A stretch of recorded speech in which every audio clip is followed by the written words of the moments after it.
ವರ್ಗದ ನಿಗಮಗಳಿಗೆ ಇವತ್ತು ನೀವು ಘೋಷಣೆ ಮಾಡಿದ್ದೀರಿ. ನಿಜವಾಗಲೂ ನಾನು ಇಲಾಖೆ ಅಧಿಕಾರಿಗಳನ್ನು ಕರೆದು ಮಾತಾಡಿದೆ. ಇತಿಹಾಸದೊಳಗೆ ಅಷ್ಟು ನಿಗಮಗಳಿಗೆ ಅಂದರೆ ಹಿಂದುಳಿದ ವರ್ಗದ ನಿಗಮಗಳಿಗೆ 1600 ಕೋಟಿ ಅಂತ ಘೋಷಣೆ ಮಾಡಿದ್ದೀರಿ ಇವತ್ತು ಬಜೆಟ್ನೊಳಗೆ. ನನ್ನ ಅಧಿಕಾರಿಗಳು ಹೇಳ್ತಾಯಿದ್ರು, ಇತಿಹಾಸದೊಳಗೆ ನಿಗಮಗಳಿಗೆ ಇಷ್ಟು ದುಡ್ಡು ಕೊಟ್ಟಿದ್ದು ಫಸ್ಟ್ ಟೈಮು, ಅದು ವಿಶೇಷವಾಗಿ ಹಿಂದುಳಿದ ವರ್ಗಕ್ಕೆ ಕೊಟ್ಟಿದ್ದೀರಿ.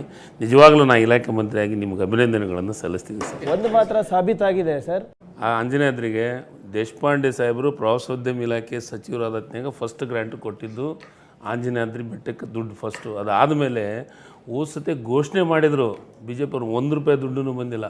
ಈ ಸತಿ ನಿಜವಾಗಲೂ ನನ್ನ ಆಸೆ ಇತ್ತು, ಅದಕ್ಕೆ ನಿಮ್ಗೆ ಆ ಜಿಲ್ಲಾ ಉಸ್ತುವಾರಿ ಮಂತ್ರಿಯಾಗಿ ನಾನು ವಿಶೇಷವಾದಂಥ ನಿಮಗೂ ಮತ್ತು ಉಪಮುಖ್ಯಮಂತ್ರಿಗೆ ಅಭಿನಂದನೆ ಹೇಳ್ತೀನಿ. 100 ಕೋಟಿ ಕೊಟ್ಟಿದ್ದೀರಿ. ಆ 100 ಕೋಟಿ ಒಳಗೆ ನಿಜವಾಗಲೂ ಬಿ ಜೆ ಪಿಯವರು ನಾಚೋ ರೀತಿ ಒಳಗೆ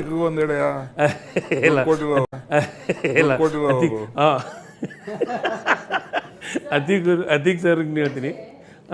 ಒಂದು ನಿಮಿಷ ಮೇಡಮ್, ಅದಕ್ಕೆ ನನಗೆ ಅಂಜನಾದ್ರಿ ಬೆಟ್ಟಕ್ಕೆ ನೀವು 100 ಕೋಟಿ ಕೊಟ್ಟಿದ್ದೀರಲ್ಲ ಸರ್, ನಿಜವಾಗಲೂ ಆಂಜನೇಯನ ಭಕ್ತರು ನಾವು ಅಂತ ಪ್ರೂಫ್ ಆದಂಗೆ ಆಗಿದೆ. ನಮ್ಮ ಜೀವನದ ಬಹುಶಃ 80% ರಾಜಕಾರಣದಲ್ಲಿ ಸಾಮಾಜಿಕ ಕಾಳಜಿ ಬದ್ಧತೆ ಇಟ್ಕೊಂಡು ಕೆಲಸ ಮಾಡಿದಂಥವ್ರು. ತಾವು ಯಾವತ್ತಾದರೂ ತಮ್ಮ ಫ್ಯಾಮಿಲಿ ಜೊತೆ ಏನಾದರೂ ಸ್ವಲ್ಪ ಕೂತ್ಕೊಂಡೆ